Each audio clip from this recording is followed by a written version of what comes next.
Year! Wait, what? Hold on, okay. Good morning. My name is Adena. I use she, her pronouns, and I am your Director of Lifespan Religious Exploration. And today I was right. Happy New Year!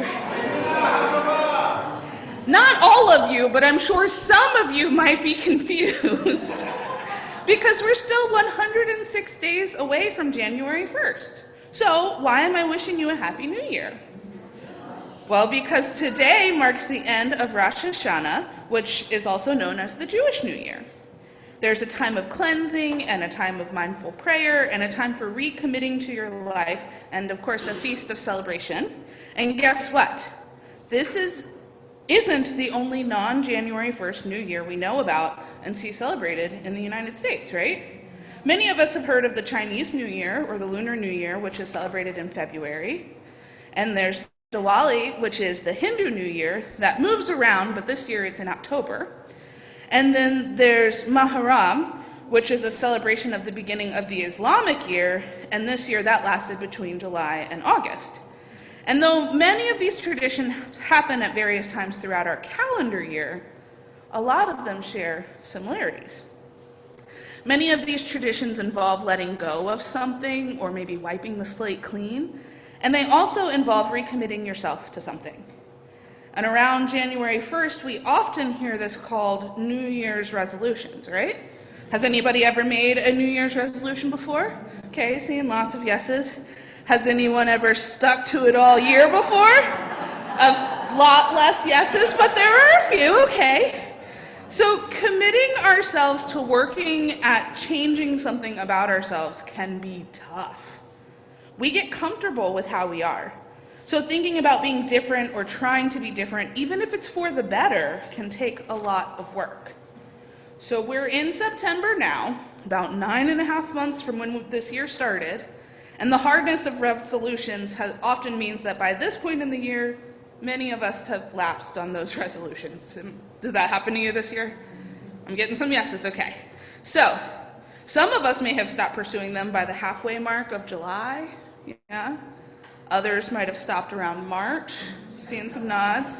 February, maybe, or even January 3rd if we're being honest. Yeah, okay, but I have an interesting idea for you. Every day can be the start of your own new year if you want it to be. Because you are exactly a year away from this same day next year. Think about it. So September 17th, 2024 is a year from now. So I could say to myself, today starts a new year. And I have from one year from now until then. Isn't that kind of cool?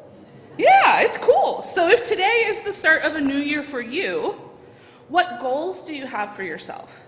What would you have liked to accomplish a year from now? Maybe you want to do more justice work. Maybe you want to strengthen your connection to others or someone specific in your life. Maybe you want to help steer committees or policies toward equity. Maybe you want to transform yourself in some way. Maybe you want to learn about other traditions and beliefs. Maybe you want to be more generous.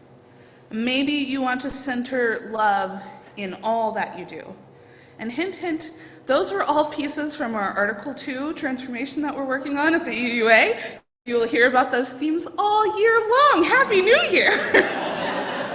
So, now that you've thought about what commitments you want to make, you have to make sure that it will happen, right? So, how do you do that? Like maybe you can make a chart where you kind of check something off every once in a while. Maybe you pick a buddy to check in with, who'd call you on it when you don't stick to it. Maybe you put a note on your mirror to remind yourself each day of your goals. That's it. That's my challenge to you this week.